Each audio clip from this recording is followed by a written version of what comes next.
A porcelain doll, bearing a scar that once marked a missing child, appeared on a doorstep one stormy afternoon, its smile unervingly serene.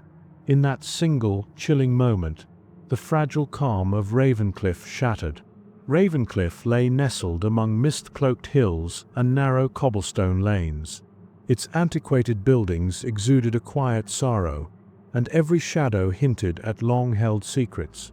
At the far end of a crooked lane stood an old shop, its window filled with porcelain figures that captured familiar faces with unsettling precision. The air carried an unspoken warning, and each figure seemed poised to reveal hidden truths. Elias was the master behind these lifelike creations. His reputation as a craftsman of quiet precision was known to all, yet he shunned direct contact with those who admired his work. Instead, his dolls found their way to grieving families who had lost someone dear. Detective Mara, determined and unyielding, had long suspected that the dolls carried a darker purpose. She observed that each new doll bore an uncanny resemblance to a missing loved one, and her instincts compelled her to uncover the truth behind Elias's work. The disturbance began when a second doll appeared on the doorstep of a distraught family. Its face was a perfect mirror of a recently missing resident, a detail too precise to dismiss as coincidence. The town's routine of quiet mourning was disrupted. Residents eyed each other with anxious glances, and every new arrival of a doll deepened the unease. Something was amiss, but the connection between the dolls and the vanishings could not be ignored. Therefore, Mara launched an investigation that would soon force her to confront the impossible. Every doll's presence in Ravencliff pointed back to Elias, yet his workshop remained an enigma. Its interior was immaculate, organized with the precision of a well-kept relic, and showed no signs of the crude labor expected in such a process. The absence of raw materials or rough sketches added to the mystery. But as Mara examined one particular doll closely, she discovered a secret hidden beneath the glossy surface. Fragments of human bone lay embedded within the layers of painted porcelain. This revelation deepened the riddle, and therefore her determination grew to expose the truth behind the cursed creations. Mara's investigation unfolded in rapid, unsettling beats. Each week brought a new doll, each one echoing the faces of the lost. Residents who had clung to hope now confronted the stark reality of a relentless pattern. The precision of each figure was both a work of art and a marker of something sinister. Every new discovery pointed to a connection that defied explanation, but the pristine condition of Elias's workshop contradicted every indication of macabre handiwork. The contradictions multiplied, and therefore Mara pressed deeper into the heart of the mystery. Late one night, driven by an urgency that left little room for hesitation, Mara ventured into Elias's shop. The moon cast pale light over the deserted street, and the shop's door creaked open at her touch. Inside, arranged in a near-perfect circle on a time-worn wooden floor, stood the dolls. Their faces, frozen in expressions of quiet despair, seemed to observe her every move. The arrangement suggested a purpose, a ritual that had been meticulously orchestrated. But the order in the shop belied the chaos that Mara felt building in her chest, and therefore she advanced with caution. As she stepped closer, each doll's face appeared to shift ever so slightly, their painted eyes locking onto her with an intensity that chilled her resolve.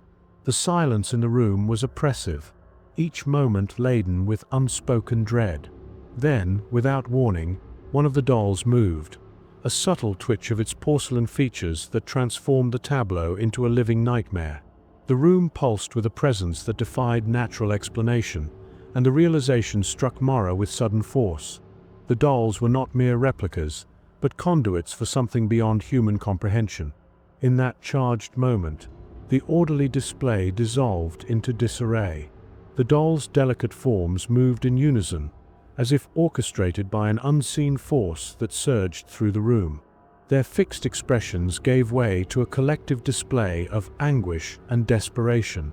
Mara staggered back, the gravity of the situation clear in every rapid heartbeat.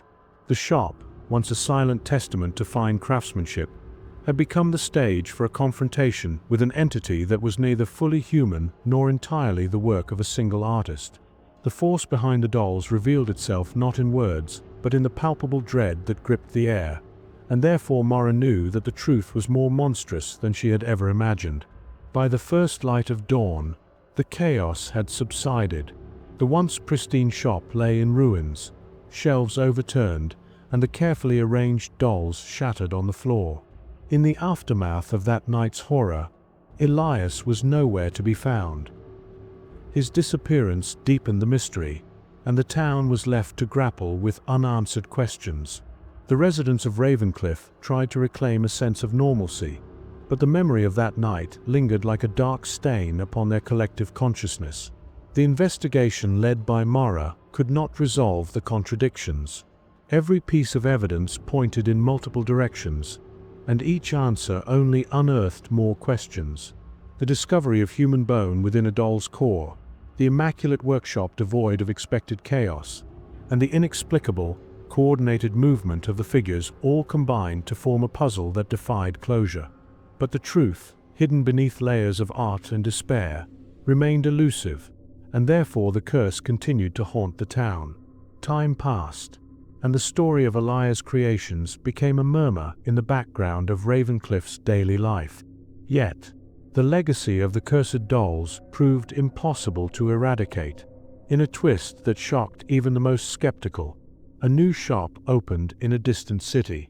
Its unassuming window displayed a single porcelain doll, its features rendered with the same unnerving precision as those from Ravencliff. The face on the doll bore an uncanny resemblance to Detective Mara, a visage of determination now frozen in a mask of eternal sorrow. The likeness was so exact that it sent shivers down the spine of every onlooker. The emergence of the new shop signified that the curse had not ended with Elias's disappearance. It hinted at an ongoing ritual that transformed grief into art and sorrow into a vehicle for inexplicable forces. The doll, with eyes glistening with a strange, wet shine, served as a silent reminder that the mystery was far from resolved.